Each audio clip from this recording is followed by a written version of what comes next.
قواعد الاستفزاز ال14. ازاي تكون مستفز مع الشخص المستفز وما تدهوش فرصة يستفزك؟ في 14 قاعدة لازم تبقى متعلمهم. اولا، لو عايز تكون مستفز ارمي حكم ومواعظ على الشخص اللي انت عايز تستفزه. زي: انت لازم تكون واعي اكتر من كده، انا بفهمك الحياة ماشية ازاي.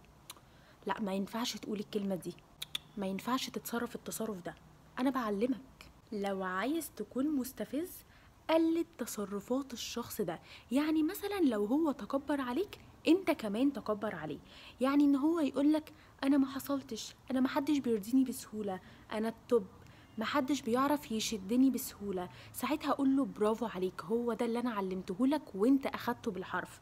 بس انت تقريبا بتعمل كده مع الناس بس، لكن ما بتعملش كده معايا، عشان انا بلاحظ ان انت دايما بتحاول ترضيني. لو عايز تكون مستفز دايما وانتوا بتتخانقوا اقطع الخناقه مره واحده وقول للشخص ده اهدى اهدى، مالك اتضايقت كده ليه واتاثرت، انا مش قصدي بجد، هو انت خدت على خاطرك؟ حتى لو هو ما اتضايقش.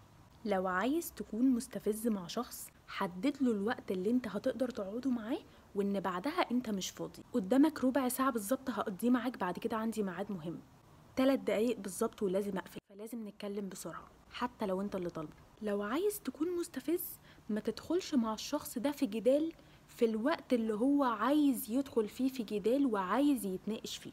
لو عايز تكون مستفز اتكلم مع الشخص ده بصيغة الأمر، لا ما تتصرفش كده، ممنوع تعمل كده، لا ده خط أحمر ما ينفعش تتعداه.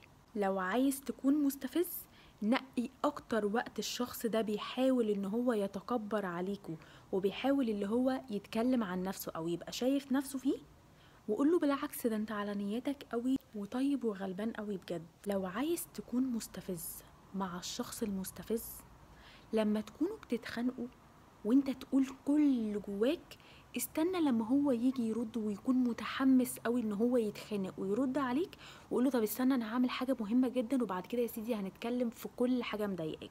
لو عايز تكون مستفز ما تعرفش الشخص ده اي اخبار بتهمه، بالذات اللي هو مستنيك تقولها وعايز يعرفها. لو عايز تكون مستفز اتكلم بفخر قوي عن نفسك قدام الشخص ده، ووضح ثقتك بنفسك وفرحتك وانبساطك. لو عايز تكون مستفز شوف ايه اكتر حاجة مستنيها منك الشخص ده واعمل عكسها تماما. يعني لو هو بيعمل حاجة عشان مستني منك تتضايق اتبسط جدا، لو هو بيتجاهلك عشان مستني منك تسأل عليه وتهتم وتشوف هو متغير معاك ليه، بين